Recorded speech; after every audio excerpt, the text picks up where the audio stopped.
Well, thank you so much, everybody, for joining us today for the Veterans Affairs Lunch and Learn.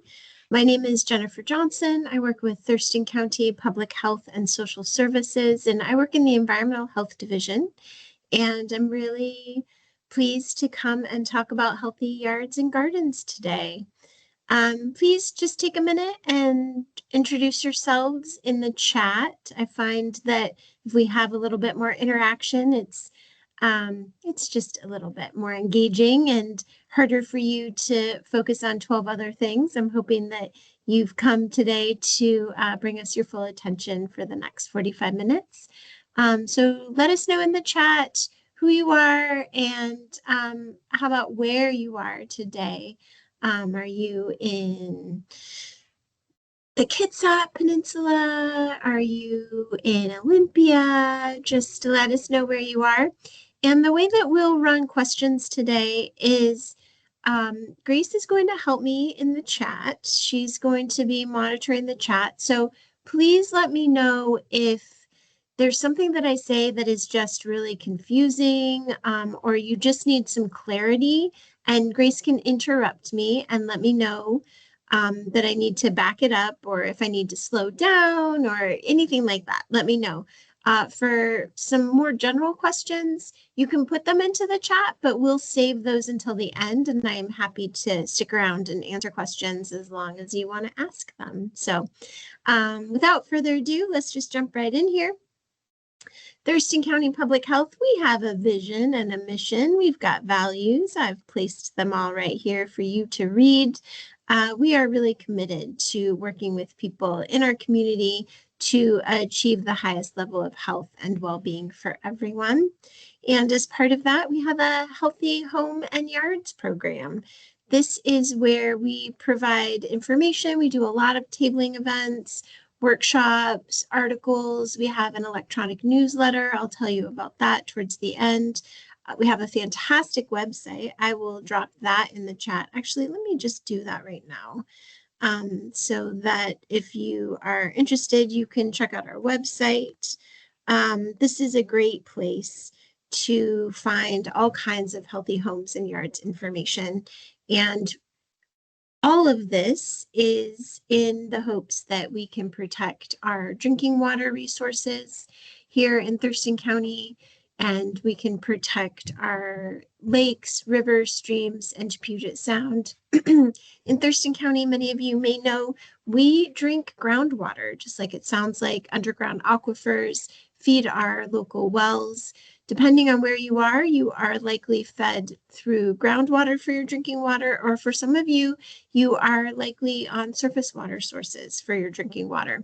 Either way, really important that we are doing everything we can to protect that. And of course, that's for us, and that is for future generations. The reason why we have a strategy and a philosophy on healthy, safe, natural yard care is because we know anything that gets put onto the ground, including things meant to be on the ground, like bug, weed killers, fertilizers, those can move through our soil and get into our drinking water, which, as I've already stated, is our drinking water source, our groundwater. And also, these things can run off of the landscape and through our surface water, through our stormwater, and get into our surface water. And again, that harms, our wildlife and also drinking water sources. And anything that gets put onto the ground gets picked up by all of us, particularly children who are spending a lot of time rolling around on the ground. Hopefully, many of us are also spending some time rolling around on the ground. Maybe not quite yet in the season. It's a little wet out there, but everything that gets put on the ground can get picked up and brought into our homes from our kids as well as our pets. And so one of the things that we recommend is leaving your shoes at the door, wiping off pets' paws before they come inside to try to limit the amount of weed, bug killers, and fertilizers coming into our homes.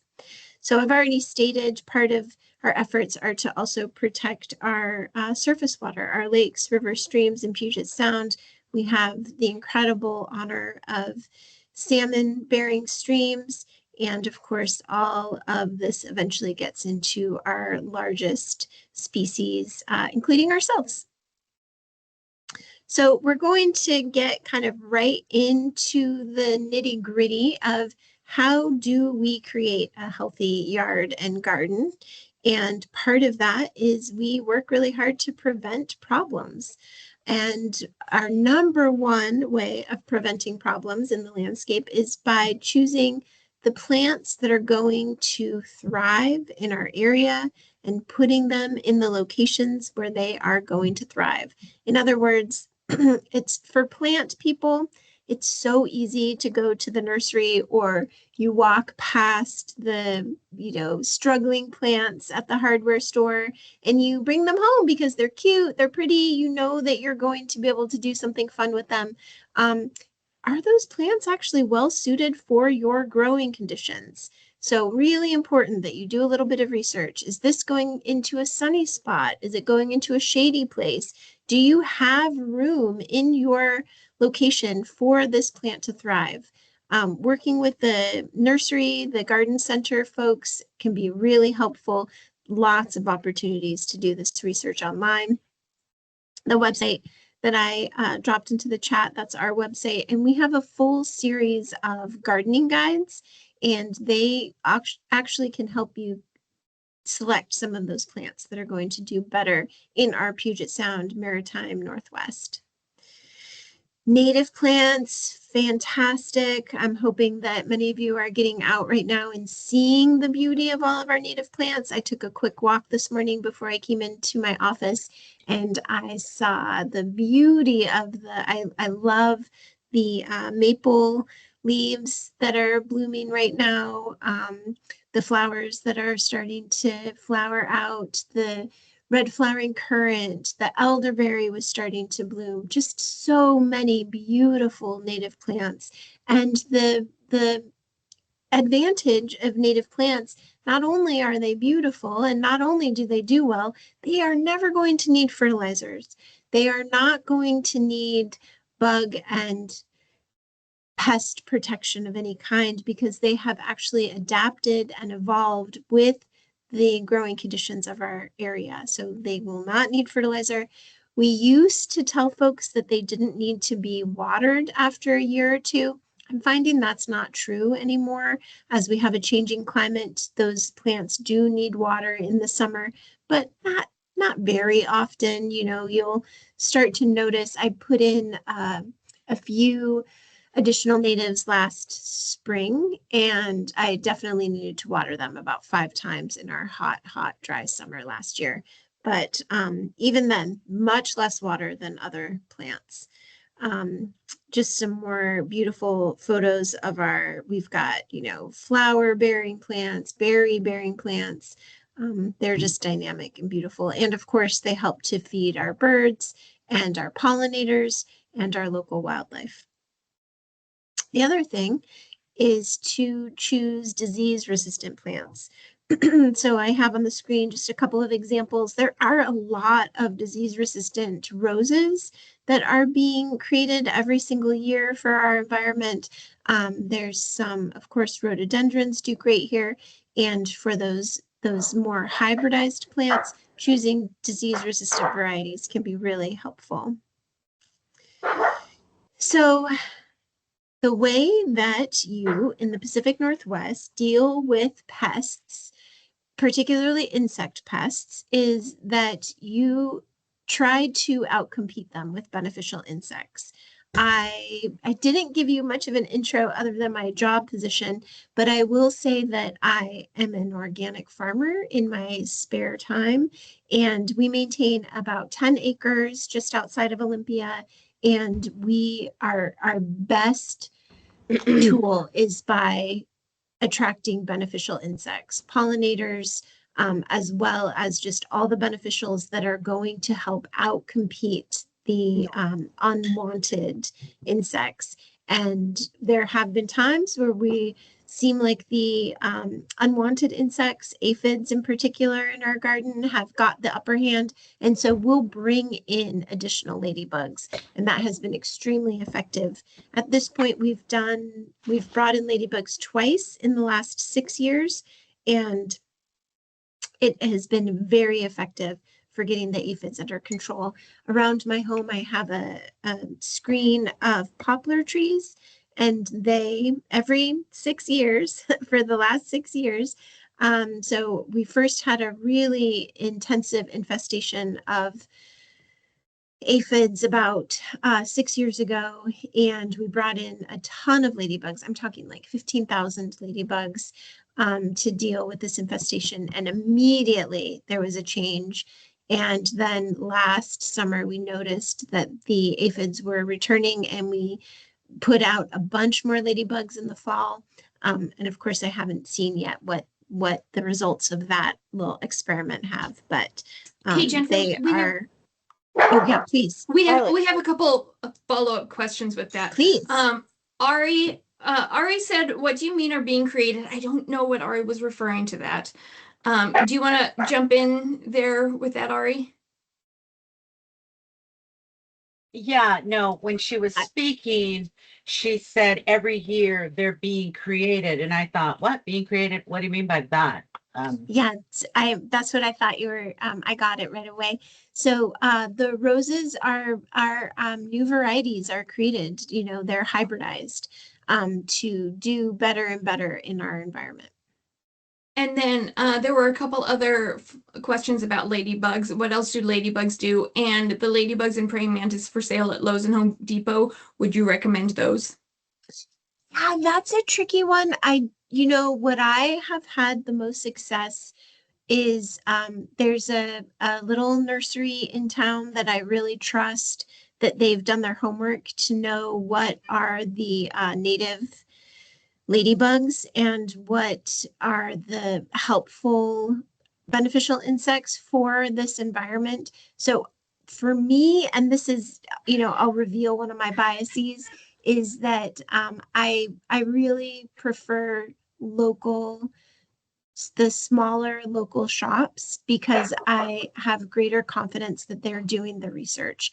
I personally, and this is not a public health recommendation that I'm speaking to, but as a local organic farmer, I would not personally purchase the beneficial insects from Lowe's and Home Depot, simply because, they're shipped all over the country, right? And so they're not necessarily doing a local species. And so I personally just trust the smaller shops for that. And are there other things that ladybugs do besides like eating the aphids? Oh, they're fantastic. They're such a beneficial insect. And they have all kinds of helpful services that they provide in the garden. But the one that I'm most familiar with, and the one that would cause me to import them into my garden, because of course a healthy garden is going to be teeming with beneficial insects on its own, but the reason why I would import additional beneficial insects would be for biological control.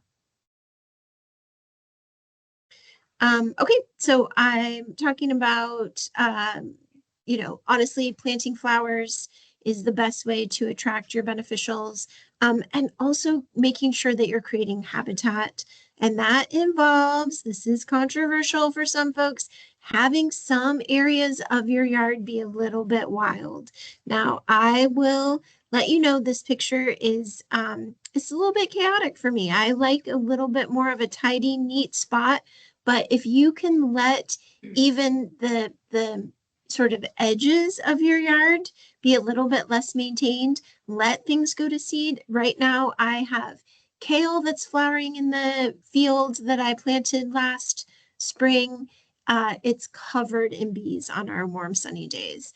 I have calendula popping up. That basically, one of my best tips for weed control is to really choose the weeds that you want to go after. I'm going to talk about that in just a moment, but let some of those other weeds weed out, if you will. The reason why they're there, why they're in the disturbed location of your gardening beds, is because that's what they like. They thrive there. So I let calendula run wild in my garden. Of course, if it's shows up in a place where I've planted, I'm going to weed it out. But in general, I let it take over the edges and the corners. I have borage that's going to seed everywhere. And I'm happy to do that because it is very beneficial for our native pollinators and for our beneficial insects. So, okay, so I've jumped from pest control straight into weed control. And honestly, in my experience, weeds are the biggest pressures that we have in our gardens. They're the most time consuming. They're the most, I'll just say it, they're the most frustrating because some of those weeds are very hard to deal with, and preventing weeds is always going to be the best.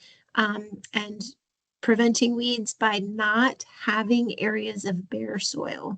If you have an area of bare soil, that is going to grow a plant. It's either going to be a plant that you planted or a plant that nature brought in. And so I really think mulch is great. It has to be applied every year. And when I talk to people about mulch, I'm talking about 6 to 8 inches of mulch.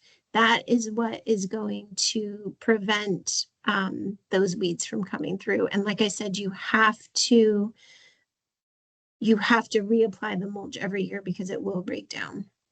Okay, I'm not sure why that guy popped in there, excuse me. So our next slide involves, I talked in the last slide about the best mulching materials are those that you have on site. If you are going to bring in mulch, wood chips are the way to do it. Wood chips are better than bark. They have more surface area and they help hold moisture onto the soil. And I went through this process the other day because I've heard about it a lot.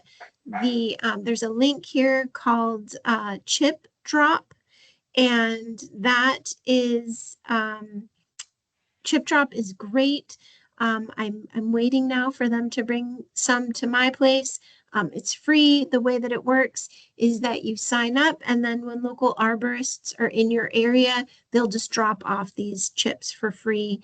You have to have a place where they can put them, and they're, you're not going to know until the night before that they're dropping these off, but they can be really fantastic for mulching purposes. I like them for pathways. I use wood chips for so many things. Here's an example of some mulch. And, as I said, you're really heavily mulching. And then, of course, you're allowing the plants to thrive on top of the mulch.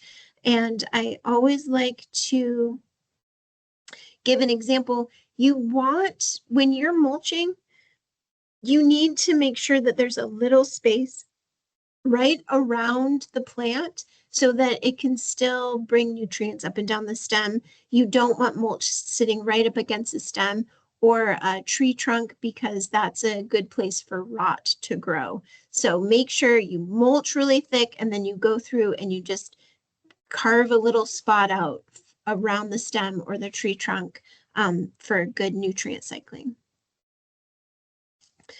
I like to point out that you are going to have different expectations for plants that are right, by the walkway to your home, right in front of your house, than something a little bit further back. So keep that in mind. If you really want some picky plants, like roses are very picky in our climate, put them where you're going to see them frequently so that as you're walking up to the house, you can take a minute and deadhead some flowers or look at the fact that you've got some fungus on the leaves and decide how you're going to proceed. Those plants that are a bit more finicky, it's really helpful to have them in a place where you're going to see them most often so that you can find problems when they're still small. That's the issue sometimes, is that problems, we didn't notice them until they were a bigger issue. That's what happened with our aphid infestation. In 2020, we had sort of been noticing, yeah, it's getting to be kind of an issue. And then in 2020, they just exploded, and there was a sooty, sticky soot everywhere on our deck and on our cars and floating through the air. And it was really disgusting. So obviously, like anything in life, if you can kind of find those issues before they turn into infestations or before the plant is really limping along, it's going to be much easier to deal with. So the other thing about meeting plants' needs, of course, is you need the soil to be the correct pH for them. And you can change soil pH with adding fertilizers. If you're really at a loss and it's been a long time since you've done a soil test, getting a soil sample, all the local conservation districts provide them for very inexpensive. We spent about $100 a few years ago on some soil sampling, and that provided, I think we sampled 5 different areas of the yard. And so soil samples are great. A soil test is a way to get a lot of information about what do you actually need in your yard for your plants to thrive? Do you even need fertilizers? Are you at the point where you have very low organic matter? And so the fertilizers that you're applying aren't even working well because you don't have the organic matter in the soil to break them down. Lots of information. I did a class recently on soil testing, and the person who was leading the class was pointing out that for many of us, of course, you're not going to do a soil sample every year. I think it's recommended every 5 or so years. But before you start planting, it's really helpful to know what the soil is like right now. And you can do that by picking up a handful and does it have a crumble to it? Do you see insects in it? Is it sticky? Does it fall apart? You can know so much about your soil just by really looking at it. You can make a ball with the soil and then kind of toss it around from hand to hand. Does it fall apart easily, or is it stuck together? This will indicate if it's stuck together, you have a lot of clay. If it's falling apart, you have sand. And kind of, most of our soils are going to be somewhere in between, depending on what kind of amendments you've added over the years. So you can learn a lot just from looking at your soil, smelling it. Does it smell rancid? That's going to give you some information. If it doesn't smell like good, healthy soil, maybe it's time to aerate. Maybe it's time to add some compost, help build up the healthy matter in the soil. Question, Jennifer. Of course. We have someone who asked, can your soil vary from front yard to backyard? Like, how many samples should we be aiming for? Oh, that's such a good question. The reason why I said that we took we were sort of looking at 5 different microclimates. And as I said, we have 10 acres. And so we've got blueberries that we're managing. We've got an orchard that we're managing and an annual vegetable garden. And so we were looking at all of those things. In terms of the variability of your soil, it is really determined by what have you done or what have past stewards of that soil done. So have you added organic matter? Have you added fertilizers? Have you added pesticides? Because that is all going to be, that's going to determine what's happening in the soil. Basically, what have you done?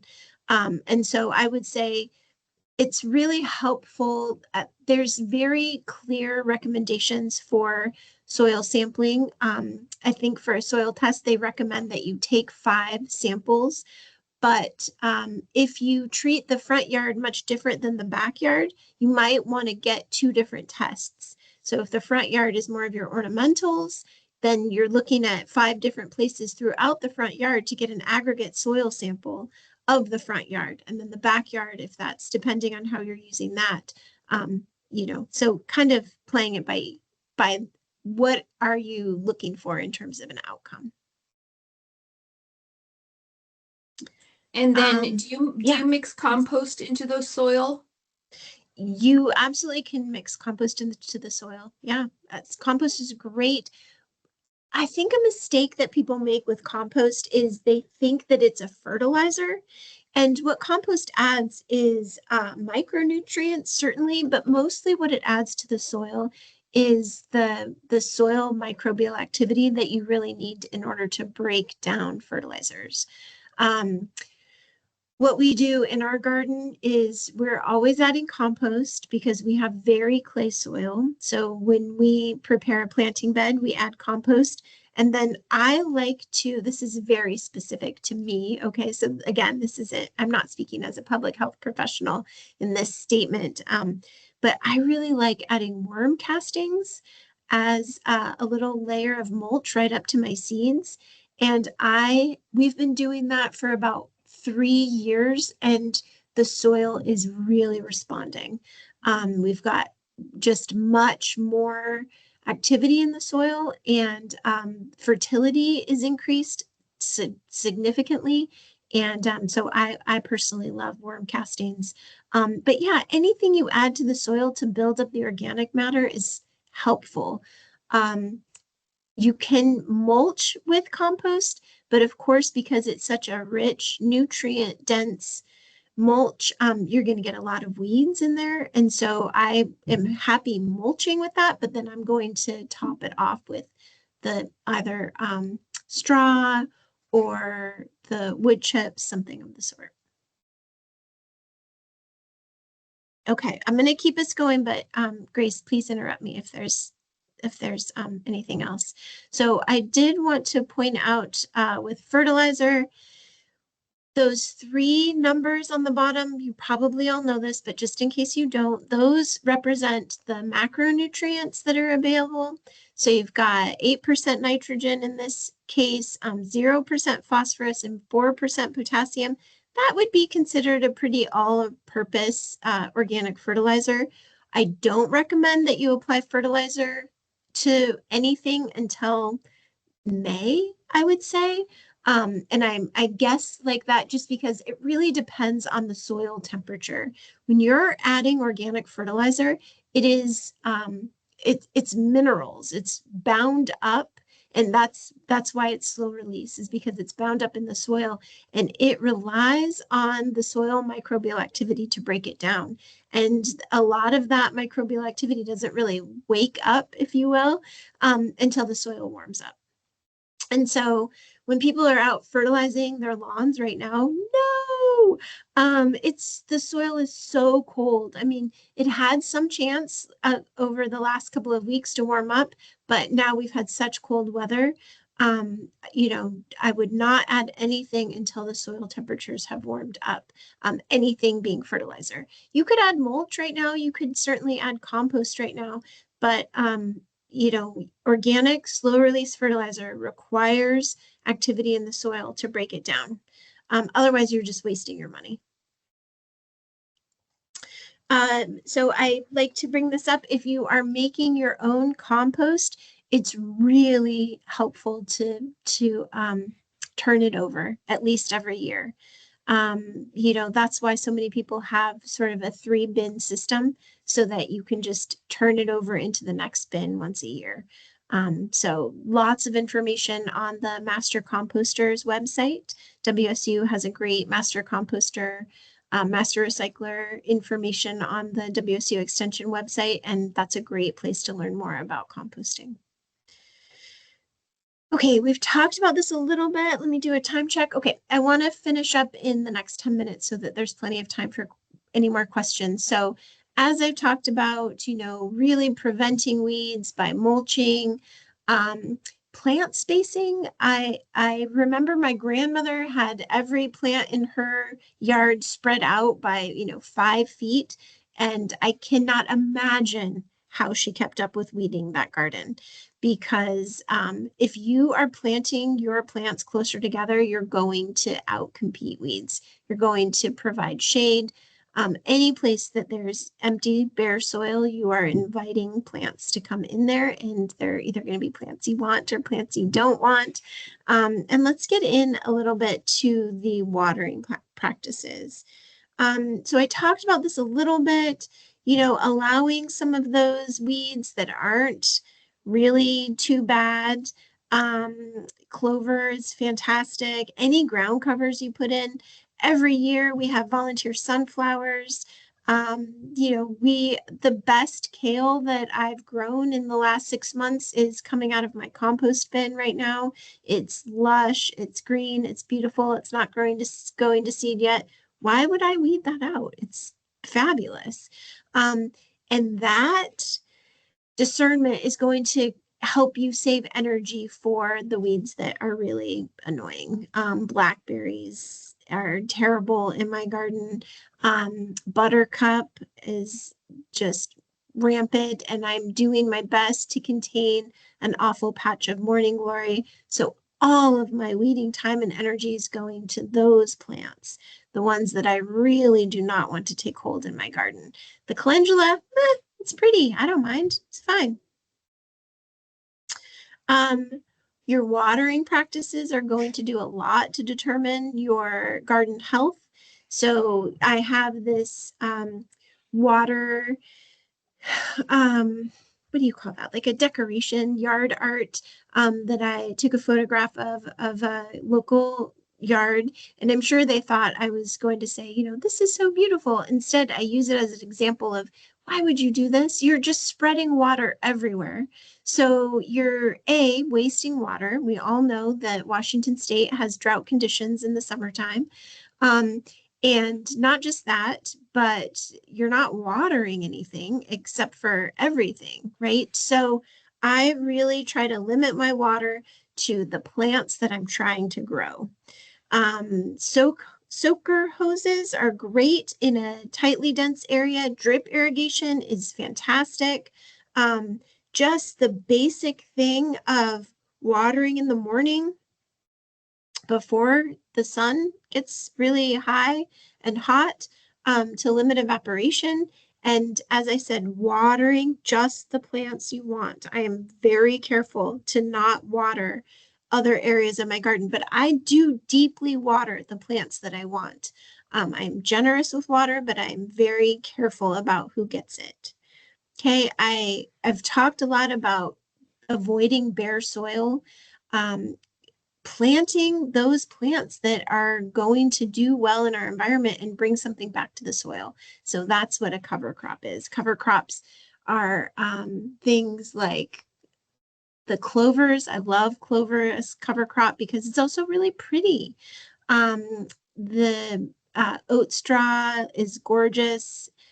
Buckwheat, just getting a great mix that's designed for your spot, for your specific spot. And then when it comes to managing any kind of pest issue, making sure that you know, first of all, what is the actual issue that you're dealing with? It's so easy to go, oh, this plant's not doing well. I think it has a fungus.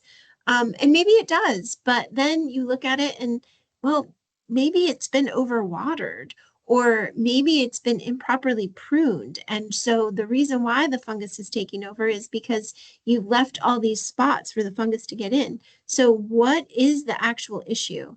This is just an example of, thinking about, so this plant has some kind of insect issue, but it's not damaging the plant. Plants can withstand quite a bit of damage. So is that really an issue? What if that was by your front door? That's maybe more important to you than if it was sort of out back. Just a different example of that same plant, a different place on that plant, it's really doing okay. At what point do you need to take action? It's really great to know what is the exact insect that you're dealing with. So these pheromone traps, they are not going to be a way to, it's not like they're going to trap all the insects that are bothering you, but what they will do is provide a snapshot into, oh, this is the actual insect I'm dealing with, so that you can learn about its life cycle, so that you can learn about how to manage it. If we're talking about weeds, I'm a big fan of just mowing them down. Yes, they're going to come right back, but you know what? They're going to come right back no matter what you do. I know for some people, grass is really important to them, or it's really important to their neighbors. And so they're trying to be a good neighbor and maintain that grassy If you can just mow them, that's great. If you really want to pull out every single one of those dandelions, you're going to need a tool like this. This is a long-handled weed tool. It is great. I mean, this tool is really effective.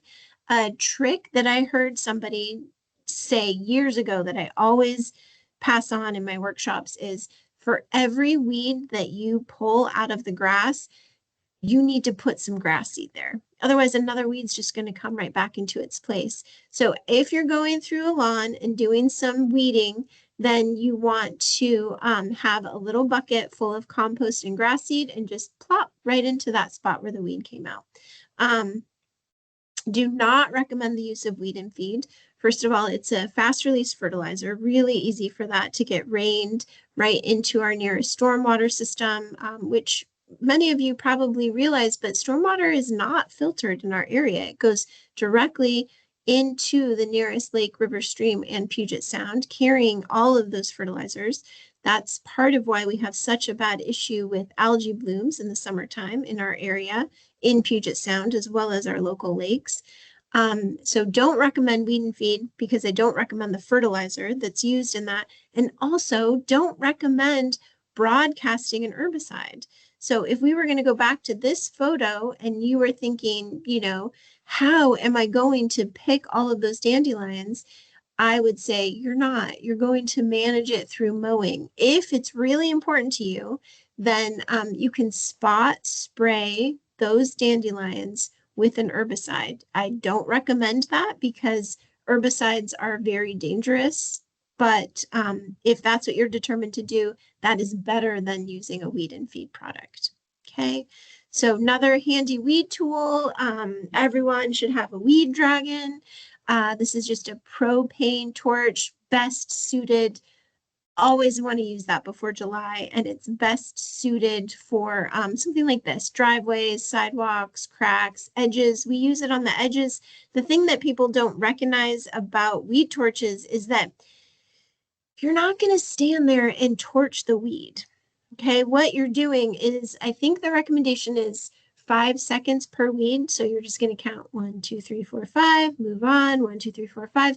And what it does is it basically accelerates the growth of the weed, and it will take about 12 hours to die. So you don't get that sort of satisfaction of incineration, but you are damaging the weed, and then it will die. You can leave it in place or you can pull it out at that point.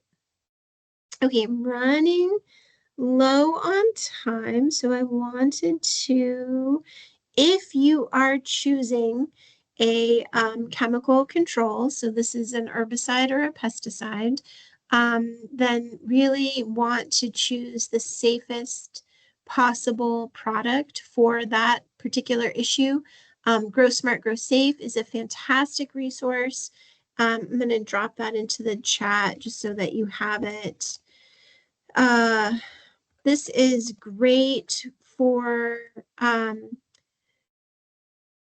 looking at all of the products that are available for a particular issue and then choosing the safest one for your particular issue. Okay, Grow Smart, Grow Safe is fantastic. If you do have any weed, bug, disease, fungus killers, you want to make sure that you're storing them safely. That is out of your home, out of your garage, ideally in an outbuilding, ideally in a second plastic container and out of the reach of children. Ideally it'd be in a locked storage space, but I know that's not always possible.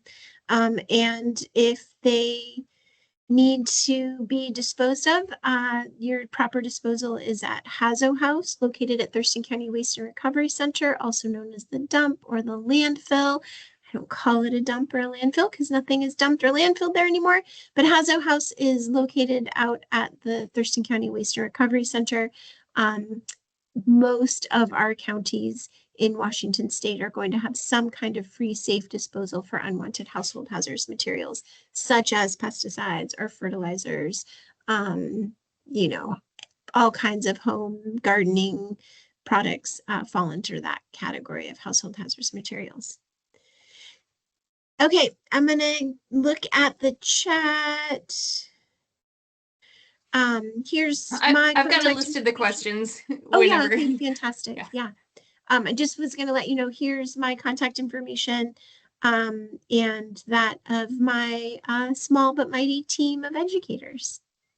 Okay, Grace, if you want to read me the questions, I'll try to answer them.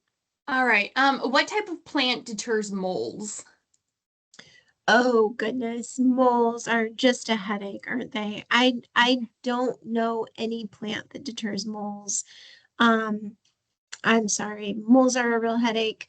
The biggest sort of we've dealt with them a lot at our house. We planted a half an acre to blueberries, and 2 weeks later, the whole area was covered in molehills. Plants were dying because they had oxygenated the root structure. What we did, and I think it's been effective, is we tamped down all the molehills first of all. So that helps collapse the tunnels so they can't just keep going back and forth. And then we put, okay, this is going to sound crazy, but I read this and I really think that it's effective. We put pinwheels everywhere in that particular blueberry field. I had read about, and when I'm talking pinwheels, like exactly what you're picturing, the little stick with the little, I don't like to have a bunch of plastic around, so I got those, and then I have upgraded since to we have in that half an acre, we have probably 5 larger metal kind of windmill looking things, but like just this big. And what it is they don't like the vibration in the soil. And so it's been a really great deterrent. Now, you can imagine out of 10 acres, they just kind of moved on to a different spot. But that's okay. I kind of delineated this is the place I do not want moles, and it's really been effective. But yeah, moles are tricky. Next question. Is there any hope to ever control invasive bluebells? While I appreciate them on parking strips and other areas, they dominate most of the growing areas and compete with my annuals perennials. I've tried digging the bulbs up year after year. It's a losing battle. I know. Yeah, there's just some plants that are better suited than us. And they're in it for the long haul. So I think I would just recommend exactly what you're doing, digging them up, um, and then planting what you want there, and then just treating them like a weed. They'll the what I have read, I have not dealt with that particular plant, but I've dealt with blackberries. And what I have read, I'll have to get back to you on this in a few years, is that 7 years is how long it takes to eradicate blackberries. And I'm probably on, I don't know, I feel like I'm beyond year 7, but they're I just try to keep them back. It's kind of that thing of lessening the chaos rather than really trying to control it. I planted cilantro in one little spot a couple years ago, and now it's everywhere. Is it beneficial in any way? Well, it's delicious. It does go to seed. I mean, it does flower, and so flowering plants in the garden are great for beneficial insects and pollinators. Um, so for me, cilantro would just be an example of something that I would just weed in areas that I didn't want it, and I'd let it run rampant in areas that were not going to get anything anyways. Um, Somebody put a link. Let's see if this links. Do you have links? Do you know much about the success of this meadow mix? And then she put the link that I just put in. I'm slowly killing off grass weeds and replacing them with low mow meadow mixes. I'm also trying to combat buttercup. So I'd love to know what plants, native or non-natives, can compete. I mean, I think that those meadow seed mixes are great. I don't know that one specifically, but I do think they can be great. The number one thing that you want to make sure is that it contains no weed seeds. And I think it's one of those things that I personally would purchase it from a local gardening center rather than, the big box stores. because they're going to have a better idea of, because, one place's weed is somebody else's wildflower. And so what you don't want to do is just be contributing to the weeds that you're going to have to deal with, or the weeds that your neighbors are going to have to deal with. But in general, I think those meadow mixes are great. If you're willing to have a meadow, I love it. And there's also, for folks that think like, well, that sounds great, but I don't want a meadow, there are they're called eco lawn mixes, and they do create, or they do contain some, I mean, depending on what you get, you can find those with flowers, but there are some, we planted as an experiment an area with micro clover. And so it's clover, but it doesn't flower. And I have found that to be really great. Because some folks don't want flowering plants because they don't want bees in the lawn. They have little kids. And so, yeah, all kinds of things. But in general, I think those meadow mixes are great. And I also, for an alternative to that, would be an eco lawn, I think can be really great. My raised bed ended up with a lot of mushrooms in the fall. What would deter that? So that's really common. I wonder, one question I would ask is, did you add mushroom compost?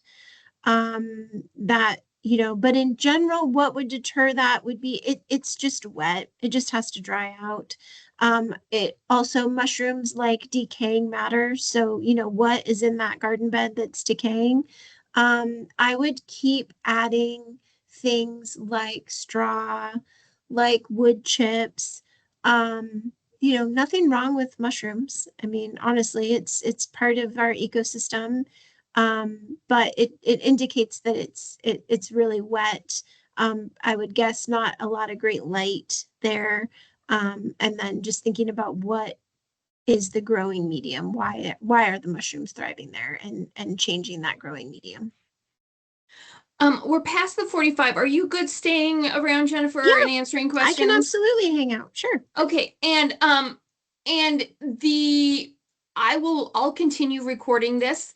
And so if you're not able to stay on, I will send a recording out to everybody once I get this posted. So if you can't stick around, I'll send something out. Why is there no phosphorus in organic fertilizer? Does it assume plenty of phosphorus in our soil, or is it to avoid eutrophication in our water bodies? I don't know if I said that word right. Um, uh, Phosphorus was banned from most fertilizers. I mean, you can get fertilizers with phosphorus. The fertilizer example that I provided, that was really for a lawn. And so you can get phosphorus fertilizers. I mean, we add phosphorus to our garden vegetables. So yeah, it is to avoid runoff, and it is to avoid the algae blooms. But we purchase it in a mineralized form for our garden beds. So I'm really confident that it's not going anywhere. It's staying in place, and it's being decomposed with the flora and fauna of the soil. Awesome. Is it okay to use clover as a no-mow lawn? Absolutely. Yeah, clover's great. And I did talk about that if you don't want flowering clover, there is non-flowering clover. It's called micro clover. Now, I will say this is one of those tricky things that I probably wouldn't put it in a whole lawn until I grew a little patch and made sure that it was going to do what I wanted. Because I have heard in other gardening forums, people say things like, I don't know why they call it micro clover. Mine got huge. So I think there's, just like anything, there's different qualities, there's different varieties. As I said, we planted some micro clover in a little area, and I'm very pleased with it.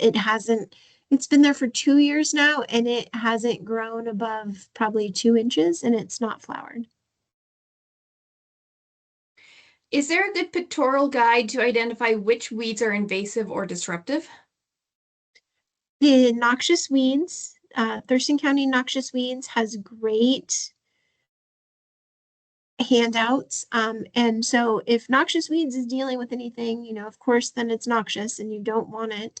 I haven't looked for a while. Oh no, I'm sorry. I'm confusing that with something else. King County has a really great insect guide. But I know that's not your question. But yeah, there's lots of resources online for weeds. I would say go to whatever county is your county. The noxious weed website will have tons of information. On our website that I put into the chat earlier, you can find your way to noxious weeds through there. We also have what are called IPM prescriptions for specific weeds, and those are like the worst weeds that we deal with. And they're very specific to how to deal with them using, as if needed, using a chemical control as a last resort. What is a good time to begin mowing lawn and removing dandelions? Until when do dandelions serve as nectar source for the bees? That's such a good question. I really appreciate that thoughtful question. I personally feel like there's debate on this. So I can't really say to you. I would say, first of all, you want to wait until it is not so wet. And, I don't know what your lawn is like. Mine is still really, really wet. And so we're not mowing yet. But there's that whole movement, no mow May, and that is because folks are asking, don't mow in May because the insects really need those kinds of pollen providing things like dandelions. I will tell you, if I didn't mow my lawn at all in May, I wouldn't be able to mow it in June because it'd be too long and out of control. So I feel like it's really a personal preference. The number one thing is you don't want to mow it when it's too wet because you will compact the soil. Yeah, it's that one's a tricky one. For me personally, the kind of trade-off that I would give is let some areas of your yard be wild with weeds, and then you can feel okay about controlling everything else in kind of the little sphere of influence you have. But if you're letting some areas go to seed, you're going to provide what's needed. Is there a best way to deal with moss in the yard? Oh, yes, there is. I'm glad this question came up. So moss is an indication of low soil fertility. It's oftentimes an indication of compacted soil and, of course, lack of light. And so if you don't change those growing conditions, moss will just keep coming back, even if you tried to chemically deal with it. It's just going to come right back. So you could do this in the spring. I prefer to wait until fall, aerate the soil. And that involves renting an aerator. It's kind of a big machine, it's about the same size as a rototiller. So you aerate the soil, you add compost then to the lawn. Make sure when you add compost that you're leaving a little bit of lawn needs to be poking up above the compost, right? You're not smothering the lawn. You're adding some compost to add organic matter. And then I would go through and I'd overseed with a grass blend. And that is going to help outcompete the moss. The other thing is you can limb up some trees. If you have a shady area, and that's why the moss is doing so well, make sure that you choose a grass blend that is shade specific. There's a lot of grass blends on the market now that are adapted to the Pacific Northwest, and you can choose if you want a shady grass blend or sunny or partial shade sun. And also look for activity level. That is determining, is that grass able to withstand pets or, children running across. And the reason why I said I like to wait until fall is because once you seed something, you're going to have to water it. So waiting until fall means you're not going to water it too much until we get rain. It's also easier to keep kids and pets off of the lawn in the fall and winter than it is. Can you imagine telling everybody, stay off the lawn, get your measly dog off my lawn? That just sounds like grumpy old man. So I'm not going to do that. Yeah.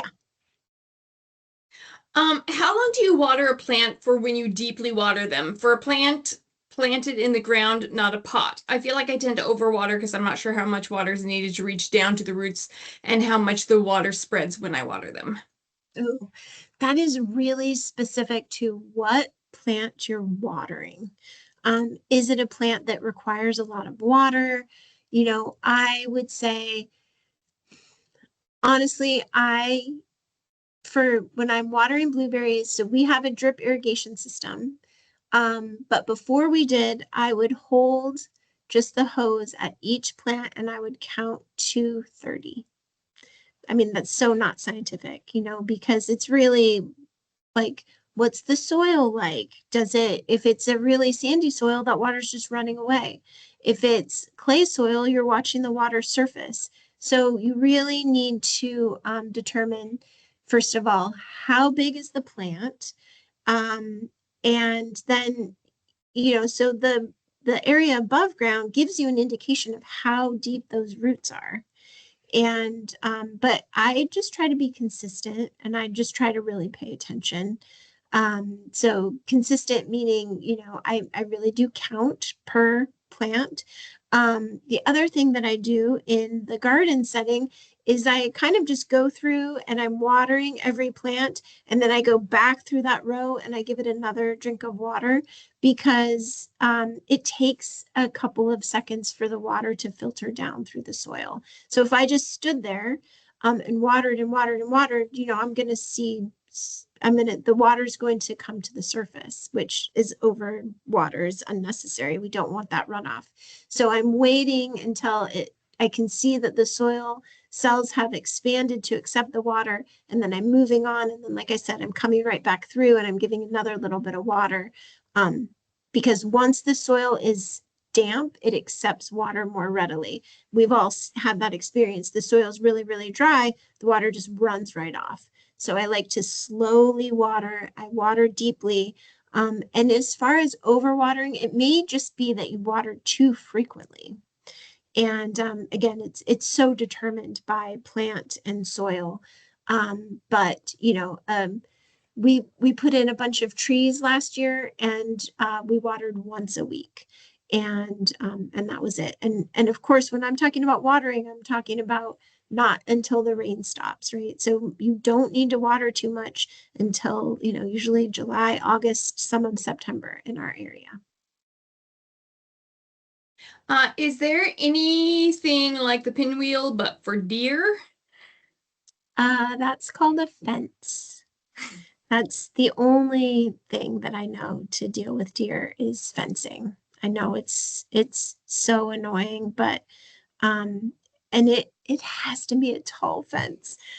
We had a 6-foot fence around our garden for 10 years. Other farmers would come over and they would say, deer can jump that fence. And we were like, well, they don't, until they did. And then once they did, we had like an entire herd of deer in the garden.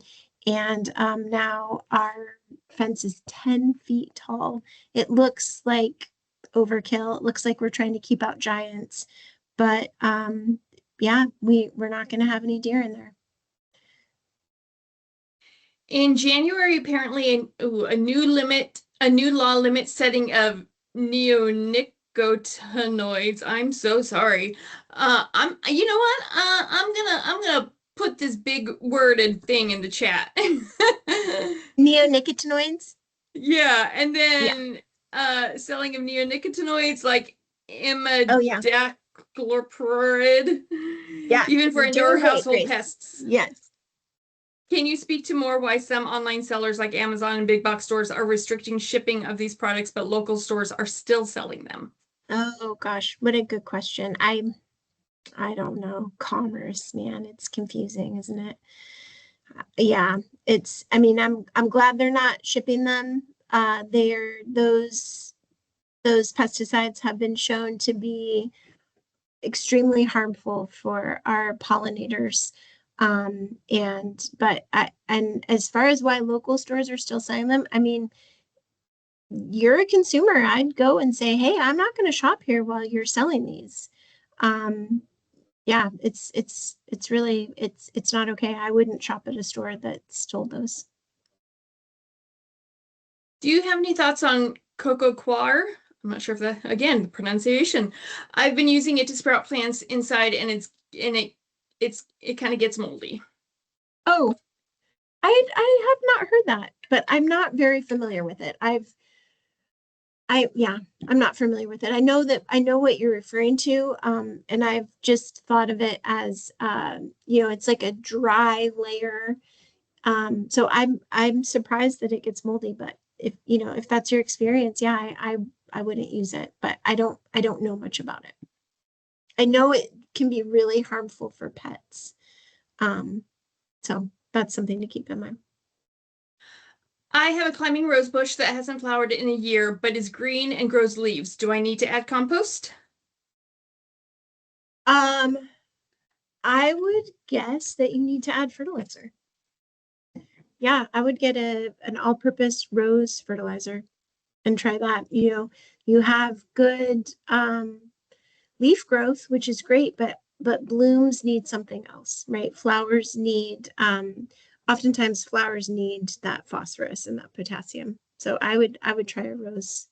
I would get an organic slow release rose fertilizer.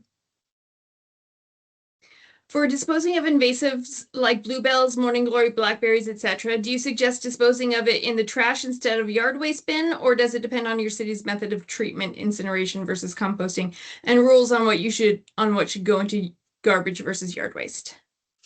Oh, that's a great question. I would kind of say yes to both of those, honestly. For me, I definitely personally throw um, Buttercup and Morning Glory into the trash, and I'm try to be pretty strategic about it. I actually put it into a really heavy duty black thick plastic bag, and I let it sit out in the sun so that it loses all of its moisture, because otherwise, it's so heavy. Um, and then I throw it into the trash. I don't have the option of a yard waste bin. And but I think for a yard waste bin, yeah, I would just check your municipality. I think that's really smart way to do it. How do we feel about holly? I have a hateful relationship with it, and I'm wondering if it's beneficial. If not, how do I eviscerate it? Somebody feels very Oh strongly about gosh. it. I mean, holly is really frustrating. I agree. I don't like it either. It can outcompete our native plants. And so that's talk about the confusion of commerce. Why can you buy holly? Why can you buy morning glory? Yeah, I think holly, the reason why it's so invasive is because birds pass it around. And getting rid of it is so tricky because it gets so big, and it's so pokey. And so what I would recommend is just cutting it at the base, and then just staying on top of that, like cutting it at the base. It might be one of those things that it takes 7 years. And I would probably, and I know this would be really a big pain. I haven't personally had to deal with it. Right now, we have two hollies in the woods, but they haven't moved from there. But I think what I would do is I would cut it at the base, like I said, and then I would just cut it all up and put it in that black thick plastic bag, let it dry out in the sun, and then I'd throw it away. Okay, two more questions. Okay. What about moss/fungus in a flower bed? Yeah, I mean, it's a really similar thing that we said. It's you've got a compacted soil with low soil fertility. And so you want to bring in I would bring in some dry mulch. Personally, I'd add some compost and then I'd mulch the heck out of it. 6 to 8 inches of mulch on top of whatever you planted. That is going to help keep the moisture in for the plants, but it will help the soil. It's just going to increase the organic matter over time. Moss is always an indication of low soil fertility, damp, compacted soil. So you want to change those growing conditions. You want to bring in more light. If it was an area that was was a lot of shade, I would consider just putting some perennials there. Plant some hostas, plant some oh gosh, what are those cute? I just lost the name of those cute little natives with the little heart flowers. Um, they love shade, they love damp soil, so Bleeding just heart. find some, yes, thank you. Just find some native plants that thrive in shady conditions, or plant lettuce, spinach, if you wanted to grow vegetables there, but utilize the conditions that you have. Of course, like most things in life, change what you can, and then you got to kind of accept what you've got. And so if you can bring in more light, but it's always a good idea to add compost and mulch to a compacted soil. Awesome. Okay, last question written down. Jennifer Johnson, when and where is your next presentation? They want to hear more from you. Oh my gosh, I'd have to check. Or do you have a place where you list like upcoming presentations? Yes. Okay, so go to our website. And we have an electronic newsletter. This was a perfect segue for this. Thank you. So we send out an electronic newsletter every other month. So it's not crazy. We don't fill up your inbox. Of course, we'll never, share your information with anybody. And we do list out everywhere we're going to be and all of our presentations that are upcoming in that. So we just published a newsletter in April. Our next one will be in June. And that newsletter, we have a home section, a garden section, a yard section, and then our solid waste colleagues provide a waste matter section. Oh my gosh, Jessica, my fantastic coworker. So she's got our newsletter subscription right there in the chat. So yes, great information. The next place we'll be is actually this Saturday in Olympia. We'll be at the Olympia Center. There's a brand new home buyers workshop, and we're going to do some tabling there. We'll be at Bob's Fishing in May and Prairie Appreciation Day. But, we can do workshops for any group of 10 or more. We have this workshop. We do a Healthy Homes workshop, a Protect Kids from Toxins workshop. So full list of our workshops is also on our website. Oh, of course, Jessica got our workshop menu in the chat right there. So yeah, and we're happy.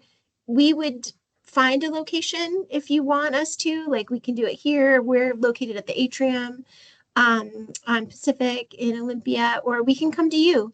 We can come to we've done workshops in people's homes. If you have a community center, yeah, this is what we do. This is what we love to do, is talk to our community. And so we're happy to do that and really craft a workshop on our topics for your audience. And I feel like I wrote this down, but I missed it. So this is, you work in Thurston County. Do other counties have really similar things like this? Or do you know do you know of other counties that do similar things, like on the east side? Well, I don't know. I can't speak to that very much. I know Puget Sound counties tend to have more education, but I think I only know that because that's who I talk to. You Mhm. know, I don't know. There's not a great way for statewide information to come back and forth. So I don't know what folks in Eastern Washington are doing, to be honest. And I think it's always worth calling and asking, because the thing is that a lot of education happens because people ask for it. And so then, a county will be like, oh gosh, people really want to know about XYZ. We should figure out how to provide that. But I'm sure there's all kinds of great information being shared throughout the state. I just don't know that much about it. Does anybody else have any questions that they want to pop on the microphone, or that I may have missed? Thank you for hanging on. We've got our 20 diehards here. This has been fantastic information. I Love have it. kind of a brown, not even a brown, not a black thumb, but a brown thumb. This has been really informative for me. Fantastic. Yes, it's so satisfying just to grow one thing, have a pot on your deck or on your porch, and it's just so nice. It's like, oh my gosh, there's my little friend. I planted them and I'm caring for them. And yeah. I All dare right. you, Thank Grace. you so much, Jennifer and Yes, Jessica, my for pleasure. helping facilitate this. And like I said, I'll send an email out once I get everything uploaded, and I'll include all of the links that Jennifer put and Jessica put on the email also. So thank you so much. Fabulous. Thank you so much. Thanks, everyone. Mhm.